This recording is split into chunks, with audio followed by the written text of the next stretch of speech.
अजान से पहले सुन्नतें पढ़ने का क्या हुक्म है। चुनांचे अगर किसी नमाज का वक्त हो चुका है लेकिन अभी मस्जिद में अजान नहीं हुई है, तो इस सूरत में हुक्म यह है कि अगर कोई शख्स इस नमाज की सुन्नत पढ़ना चाहता है तो अजान से पहले सुन्नतें पढ़ना उसके लिए दुरुस्त है, कोई हरज नहीं है इसमें। कि ऐसा नहीं है कि अजान से पहले अगर उसने सुन्नत पढ़ ली तो उसकी सुन्नत नहीं होगी, नहीं, बल्कि उसकी सुन्नत अदा हो जाएगी, दुरुस्त है।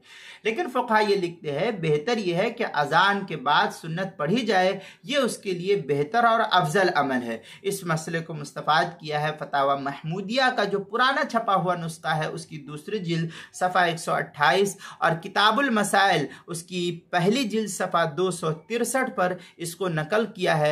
हजरत मुफ्ती महमूद साहब रहमतुल्लाह अलैह ने भी इस सिलसिले में काफ़ी तफसीली बहस की है फतावा महमूदिया के अंदर।